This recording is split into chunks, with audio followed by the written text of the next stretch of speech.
¿Qué tal, apreciados estudiantes de la Universidad Católica Santa Rosa de Caracas? Bienvenidos una vez más a nuestras clases de Derecho Penal 1. Igualmente, bienvenidos a todos aquellos que tienen interés en temas de actualidad penal, en temas vinculados con las ciencias penalísticas. Bienvenidos todos a nuestro canal YouTube Actualidad Penal. Pues bien, hoy vamos a continuar con nuestra cátedra con el tema número 2 de la materia Derecho Penal 1. En ella vamos a desarrollar el tema correspondiente a los principios del derecho penal. Pues bien, todos sabemos que en Venezuela, al menos teóricamente, tenemos un derecho penal liberal, un derecho penal de garantías, un derecho penal de vanguardia con los principios de progresividad de los derechos humanos. Es decir, el derecho penal en nuestro país gira en torno al principio de legalidad, al principio de la responsabilidad penal por el hecho cometido. Igualmente gira en torno al principio del bien jurídico, al principio de culpabilidad y, por supuesto, al principio de la pena humanitaria. Vamos a analizar cada uno de ellos y vamos finalmente a concluir a verificar, a que ustedes como estudiantes puedan analizar qué impacto tienen cada uno de ellos en el ámbito de las ciencias penalísticas, particularmente en el poder coercitivo, en el jus puniendi por parte del Estado. ¿Qué pasaríamos si eliminásemos, por ejemplo, el principio de legalidad? ¿Qué pasaría con ese poder facultativo que tiene el Estado para perseguir a los ciudadanos penalmente? Pues bien, es necesario también señalar que el conocimiento o todo, las fuentes del conocimiento en el ámbito de las ciencias penalísticas cobra una especial importancia porque todo ello gira en torno particularmente al principio de legalidad. El principio de legalidad, sepan ustedes, que está recogido no solamente en los tratados supraconstitucionales suscritos por Venezuela en materia de derechos humanos, sino particularmente está recogido en el artículo 49, numeral sexto de la Constitución de la República Bolivariana de Venezuela. En el numeral séptimo, perdón, corrijo, dice: ninguna persona podrá ser sancionada por actos u omisiones que no fueren previstos como delitos, faltas o infracciones en las leyes preexistentes. Igualmente, este principio de legalidad lo instrumenta o lo desarrolla el legislador en el artículo número 1. Fíjense ustedes la importancia que tiene este principio, que a mi juicio, si usted lo desdibuja o lo suprime, estará en presencia en el ámbito de cualquier ciencia jurídica, menos de las ciencias penales. Es decir, que tiene una importancia trascendental para el Estado de Derecho. Y lo recoge el artículo número 1 de los 546 artículos que conforman el Código Penal venezolano. Por el momento, el artículo número 1 dispone el principio de legalidad. Y señala este artículo: nadie podrá ser castigado por un hecho que no estuviera expresamente previsto como punible en la ley, ni con penas que ella no hubiera establecido previamente. Fíjense ustedes entonces que en torno a este principio se ha dicho que la importancia de él radica fundamentalmente en que solo por ley se puede construir o se pueden establecer las faltas y los delitos y las faltas, pero la importancia va más allá, porque igualmente el principio de legalidad implica que todos los delitos, es decir, la prescripción de los delitos y las penas tienen que estar previamente establecidos en una ley penal. Esto evidentemente tiene o está estrechamente vinculado con uno de los temas que vamos a ver más adelante, titulada la validez temporal de la ley penal, porque toca o se vincula con el principio de irretroactividad de la ley. Es decir, la ley, una vez que entra en vigencia, tiene sus efectos ex nunc, es decir, del presente hacia el futuro. Si el día de hoy se prohíbe expresamente comer perros calientes en la plaza pública, pues esa ley tendrá que ser aplicada a partir de hoy hacia el futuro y nunca para aquellos que hubiesen comido perro calientes el día de ayer o antier. Eso es lo que implica el principio de legalidad, y retroactividad de la ley penal, que a su vez vean ustedes cómo se vincula y cómo se asocia al principio de legalidad. Repito, los delitos y las penas tienen que estar previamente establecidos en la ley, pero también el principio de legalidad implica que los delitos y las penas tienen que estar determinados expresamente en la ley penal, lo que a su vez guarda relación con el principio de tipicidad. Es decir, en otras palabras, el principio de legalidad o el contenido del principio de legalidad se reduce a la creación de los tipos penales, es decir, a describir de una manera clara, precisa y unívoca aquellas conductas prohibidas en la ley, lo que a su vez en el marco del edificio conceptual de la teoría del delito va a conllevar o a configurar la categoría de la tipicidad. Y la tipicidad a su vez no es otra cosa que ese proceso intelectual mediante el cual el juez subsume o adecua la conducta externa del hombre en el supuesto de hecho de la norma. Supuesto de hecho y otros elementos que a su vez vamos a ver en los capítulos siguientes. Pues bien, es importante considerar y a partir de aquí vamos a compartir algunas láminas en aras a hacer un poco práctica y dinámica nuestra materia. En cuanto al principio de legalidad, mucho se ha dicho de él.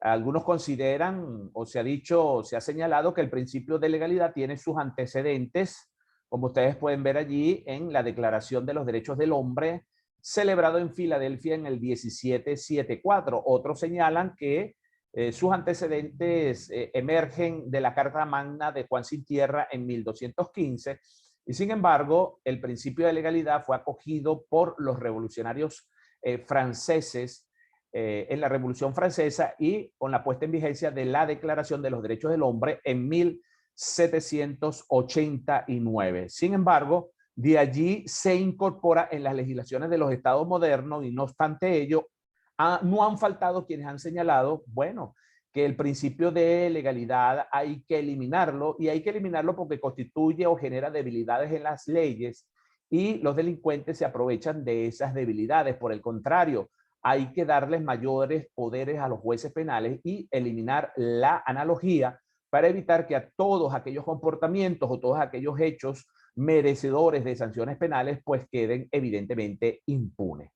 Ahora bien, es importante entonces también tomar en consideración que la pena, y lo hemos dicho con anterioridad, lo hemos dicho en los primeros videos, que el derecho penal cumple una función progresiva, una función evolutiva. El derecho penal se comporta como un instrumento de progreso y exaltación del hombre y de la sociedad, y hemos dicho que a través de la pena como instrumento más eficaz, el Estado interviene en la sociedad y es capaz de modificarla. Pues bien, el poder punitivo, el ius puniendi del Estado, es la herramienta más efectiva con que cuenta el mismo, con que cuenta la República para garantizar la paz comunitaria y su manifestación a través de la reserva legal le corresponde en forma exclusiva y excluyente a los tribunales con competencia penal. Y es allí en donde este principio de legalidad se justifica, porque constituye verdaderamente todo, absolutamente todo el andamiaje sobre el cual reposa o se estructura el sistema de administración de justicia en un Estado democrático, de derecho y de justicia. Pues bien, yo recomiendo para este tema la sentencia 1676 del 3 de agosto del año 2007, es la sentencia dictada por la Sala Constitucional en el caso de Clínicas Vista Alegre, donde el tema del principio de legalidad es desarrollado verdaderamente de una manera exhausta y precisa, ¿no? El principio de legalidad, a su vez, está conformado por 4 garantías formales y por 3 garantías de índole material. ¿Cuáles son estas 4 garantías formales que los estudiantes, que los profesionales del derecho y sobre todo los especialistas en las ciencias penales debemos tomar en consideración y mantener siempre presente en el sistema de administración de justicia penal? Estas 4 garantías son las siguientes: la garantía criminal. Y la garantía criminal no es otra cosa que el hecho de que toda conducta sancionable penalmente tiene que estar expresamente prevista, expresamente señalada en una ley penal. Como vimos anteriormente, esta garantía criminal está regulada en el artículo 49, numeral sexto de la Constitución de la República Bolivariana de Venezuela y el artículo 1 del Código Penal venezolano, así como la garantía penal.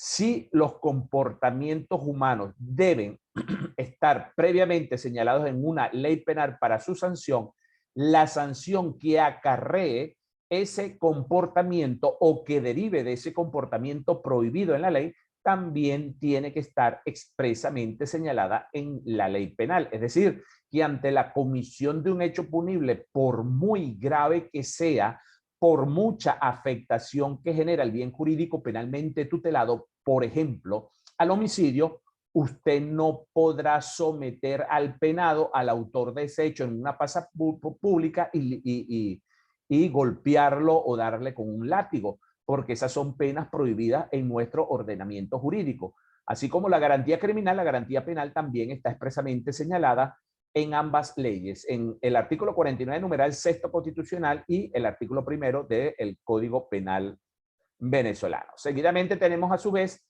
la garantía procesal o la garantía jurisdiccional. Significa que toda persona, imputado o acusado a quien se le vincule con una investigación penal o un proceso penal, tiene necesariamente que ser juzgado conforme al procedimiento señalado en la ley. Esta garantía procesal o jurisdiccional ustedes pueden verificarla en el artículo 49, numeral tercero y cuarto de la Constitución de la República Bolivariana de Venezuela. Es decir, si el sujeto comete un delito de homicidio, pues tendrá que ser juzgado de acuerdo con el procedimiento ordinario que regula o recoge el Código Orgánico Procesal Penal. Pero si el sujeto o el agente ha cometido un femicidio, tendrá que ser regulado de acuerdo con el procedimiento especial que recoge la Ley Orgánica sobre el derecho de las mujeres a una vida libre de violencia. Si el agente o el sujeto ha cometido un delito cuya pena no es superior a los 8 años, pues simplemente tendrá que ser juzgado por uno de los procedimientos especiales que regula el Código Orgánico Procesal Penal y así sucesivamente. Finalmente tenemos la garantía ejecutiva que recoge el artículo 470 y siguientes del Código Orgánico Procesal Penal, igualmente lo regula la Ley de Régimen Penitenciario y el novísimo Código Orgánico Penitenciario que hoy por hoy faculta al Ejecutivo Nacional por instrumento de suministro con competencia en materia penitenciaria para dictar medidas vinculadas con el cumplimiento de las penas. A su vez, esas garantías formales del principio de legalidad están vinculadas con otras 3 garantías materiales que son de extrema importancia para el Estado de Derecho y de Justicia, como es la lex previa. La lex previa implica la prohibición, es decir, está terminantemente prohibido la retroactividad de la ley. El ejemplo que mencionamos de comer perros calientes en una plaza pública. Este tema nos encargaremos más adelante. Por el momento solo podremos aplicar hacia el pasado una ley penal que sea más favorable para el reo. Igualmente, esa ley penal tiene que ser una ley escrita, es decir, impide aplicar la analogía o costumbre. Esto quiere decir que toda ley penal tiene que ser escrita. Prever describir de una manera exacta y precisa, como se va a ver en la garantía siguiente, aquella ley prohibida. Y la ley estricta implica que no puede dejar márgenes de duda, no puede tratarse de leyes penales abiertas, donde quepa la incertidumbre si está o no está prohibida determinada conducta. La ley escrita supone que las características del hecho punible tienen que estar debidamente o claramente establecidas en la ley. Se debe individualizar de una manera cierta, concreta y determinada la conducta prohibida, con lo cual se evitan precisamente descripciones típicas vagas o indeterminadas. Pues bien, vamos a cerrar un momento por acá Fíjense ustedes que con lo que estamos señalando, el principio de legalidad se comporta como un instrumento de fiscalización primaria, de control primario. Es decir, el principio de legalidad se comporta como un dique o un muro de contención en contra de la arbitrariedad del Estado o la arbitrariedad estatal, porque somete, obliga al legislador a tener que definir, a tener que calificar el catálogo de comportamientos humanos que habrán de ser estipulados como delitos o como faltas. Pero también, sigamos por acá compartiendo un poquito pantalla, también es importante señalar que el principio de legalidad cumple o rige todo lo concerniente a la dosimetría penal. A ver.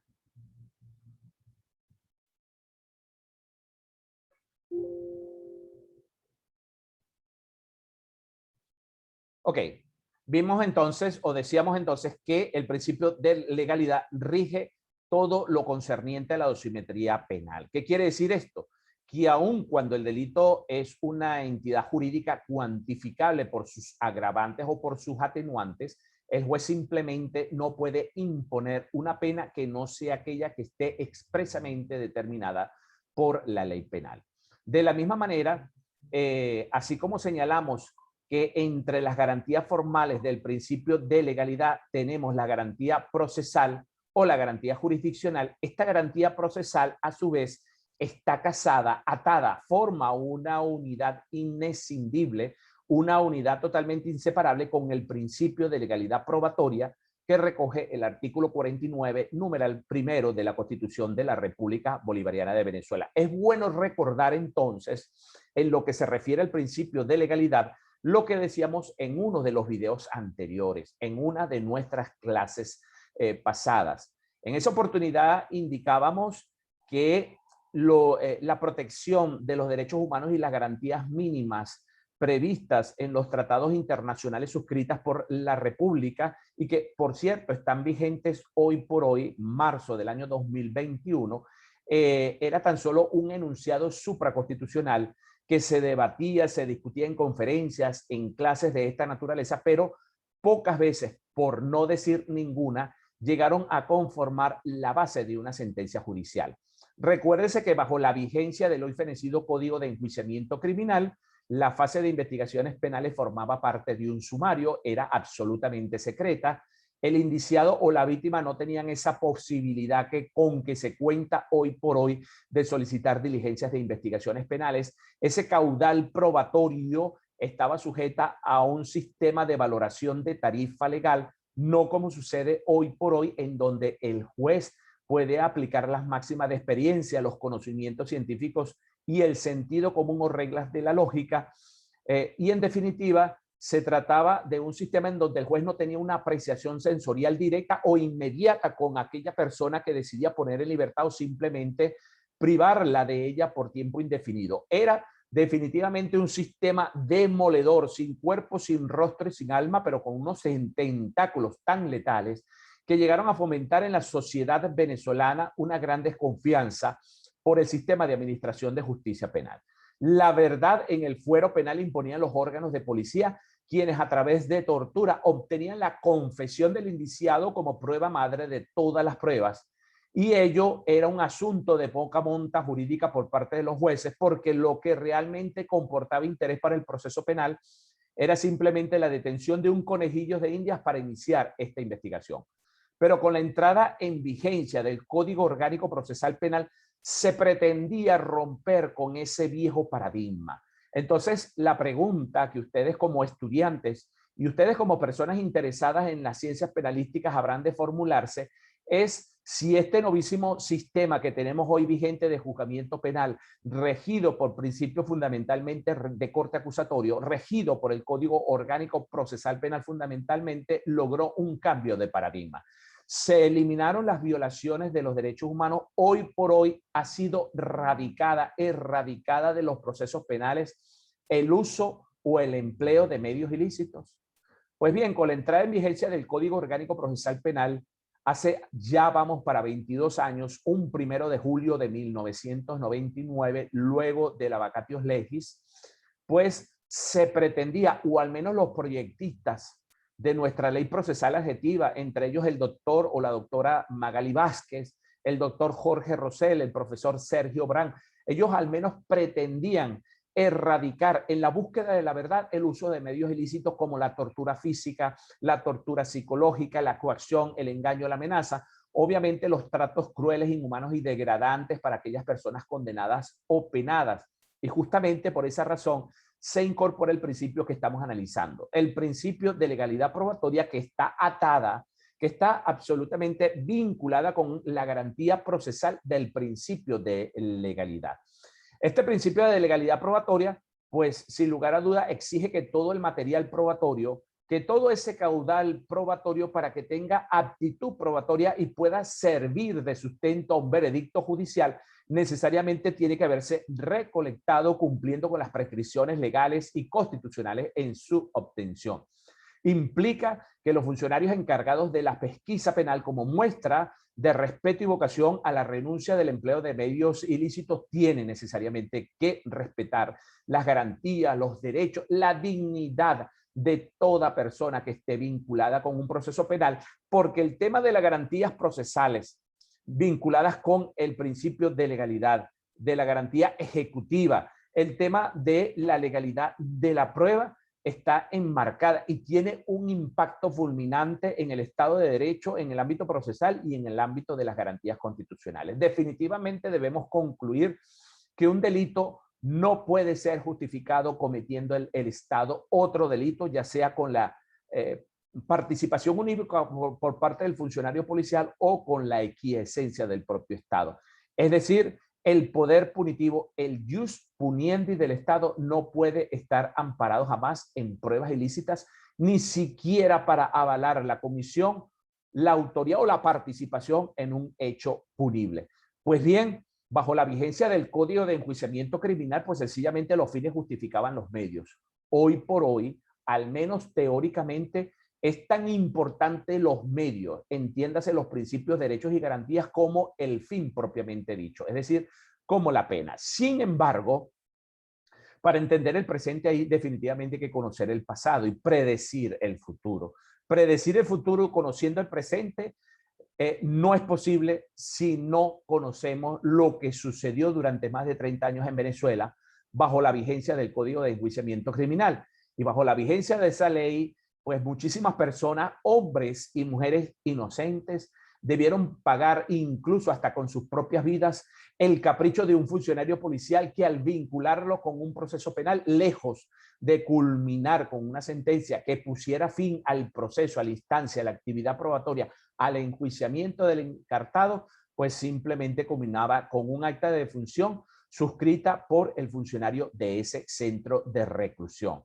Hoy por hoy, con la entrada en vigencia de la Constitución de la República Bolivariana de Venezuela, 5 meses después, diciembre de 1999, el texto constitucional recoge lo que 5 meses antes ya había estipulado el Código Orgánico Procesal Penal. Recoge en su artículo 49, numeral primero, el debido proceso y señala que serán nulas todas aquellas pruebas que se hayan obtenido con violación al debido proceso. Quiere decir esto que podemos encontrar procesos indebidos. Es decir, el debido proceso es el ápice del ordenamiento jurídico y debe respetarse en todo proceso judicial, pero particularmente en los procesos penales, en donde el derecho fundamental de la persona vinculada con ese proceso penal, es decir, el principio constitucional de presunción de inocencia, solo deberá ser enervado, destruido mediante pruebas incorporadas al proceso por los caminos de la legalidad.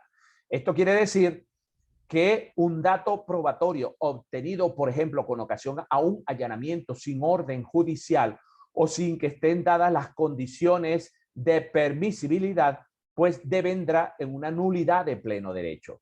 Una detención ocasionada con ocasión a una intervención telefónica, por ejemplo, sin orden judicial o con orden judicial, pero para tipos penales o delitos que no sean expresamente los señalados en la ley especial, por ejemplo, drogas, tráfico de drogas, corrupción, delincuencia organizada, debe entrar esa detención en una nulidad de pleno derecho. Es decir, que el principio de legalidad probatoria rige todo lo concerniente a la prueba ilícita. Permite extraer, arrancar del proceso penal aquella prueba obtenida con violación al debido proceso, porque es absolutamente torcido en derecho que el legislador constitucional, es decir, el constituyentista, haya previsto en el texto fundamental ese conjunto de garantías constitucionales y, en definitiva, que sea el Estado quien las transgreda sin la permisibilidad de una excepción. Esto es lo que implica el principio de legalidad probatoria, que está atado y forma una unidad indescindible con la garantía procesal del principio de legalidad. Es decir, constituye un dique o un muro de contención a la arbitrariedad por parte de los órganos policiales, por parte de los órganos pesquisadores y por parte de los funcionarios adscritos al sistema o al sistema de administración de justicia, es decir, funcionarios que formen parte de todo lo que es la justicia penal en el ámbito que implique tanto la colección como la incorporación ilícita de esas pruebas al proceso penal. Para eso está el principio de legalidad probatoria conjuntamente con su cónyuge, como lo hemos dicho, que es la garantía procesal del principio de legalidad. Pues bien, con lo que hemos mencionado o lo que hemos venido desarrollando hasta el momento, tenemos que el principio de legalidad suprimió la autotutela penal, es decir, la venganza privada como instrumento idóneo de justicia, y lo suprimió por el ejercicio de la acción penal que hemos visto en clases anteriores. La acción penal, el dueño de la acción penal es el Estado y la ejerce por intermedio del Ministerio Público. Entonces, se suprime la venganza privada por el ejercicio de la acción penal en cabeza del Ministerio Público. Excepcionalmente, se delega a la voluntad de los particulares con la finalidad de obtener una condena. Es decir, con la finalidad, conforme al debido proceso y las garantías constitucionales, obtener finalmente una pena.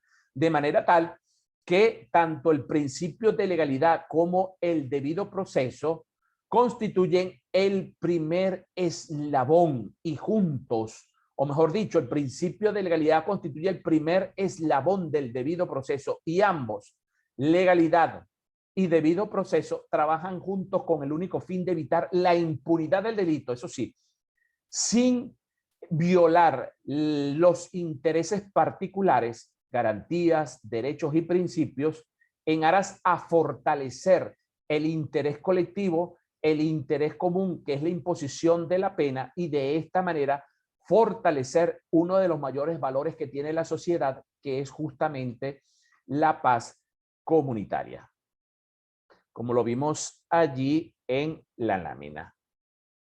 Seguidamente tenemos entonces, y podemos ir concluyendo de esta manera, que el principio de legalidad, no lo olviden, el principio de legalidad constituye, como vemos allí en la lámina, el sometimiento al imperio de la ley. Es decir, en otras palabras, el principio de legalidad constituye el axioma, constituye el andamiaje.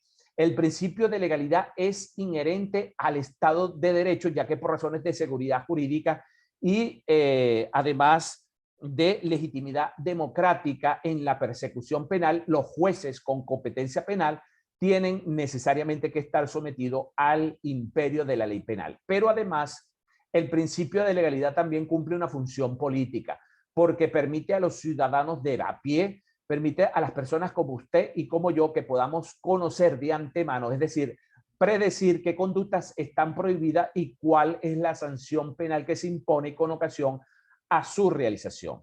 Como lo dije con anterioridad al comienzo de nuestra exposición, que debemos entender entonces finalmente que todo lo concerniente al régimen de los delitos y las penas tiene que estar necesariamente regulado, sometido a una ley formal. Es decir, las leyes formales son aquellas que cumplen todo el procedimiento previsto en el artículo 203 y siguientes de la Constitución de la República Bolivariana de Venezuela. Todo lo que implique el régimen de los delitos y las penas, entonces, deberá estar regulado en forma exclusiva y excluyente por una ley formal. Y a su vez, esa ley formal tiene que evidentemente emerger del órgano legislativo, del Congreso de la República, de la Asamblea Nacional, del órgano legislativo como se le quiera llamar.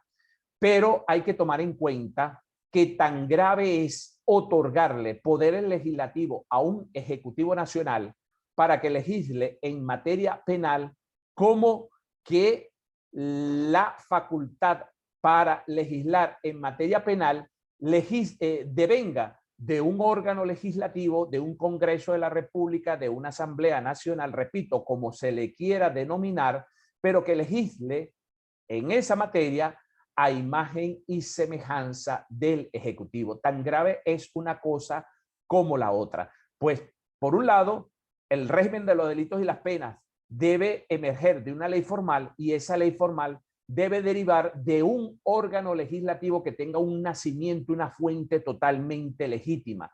Y para ello se requiere que los estados respeten esa fuente legítima, que los estados respeten la participación activa y protagónica del pueblo venezolano en los procesos de elección popular, en los procesos de elección de sus diputados, de sus senadores o de sus congresistas. Solo garantizando, repito, el régimen de los delitos y las penas a través de una ley formal, y solo garantizando una Asamblea Nacional o un Congreso de la República de una manera legítima, que sea reconocido por el pueblo venezolano y por el mundo entero como un ente o un órgano total y absolutamente legítimo, se podrá garantizar un derecho penal liberal, un derecho penal de garantías, un derecho penal de vanguardia con el principio de progresividad de los derechos humanos. Para culminar este primer tema, el tema referido al principio de legalidad, y vamos a un segundo video para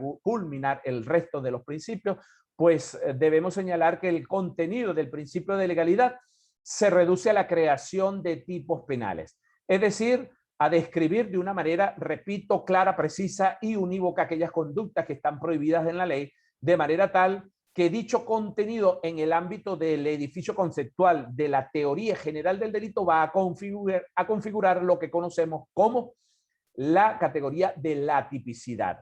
Y la tipicidad, a diferencia del tipo penal, la tipicidad es justamente el ejercicio mental que yo como juez llevo a cabo al momento de subsumir o de adecuar o de amoldar la conducta externa del hombre en el supuesto de hecho de la norma. Una vez que el juez lleva a cabo esa actividad intelectual, estará garantizando entonces la garantía penal y la garantía criminal del principio de legalidad.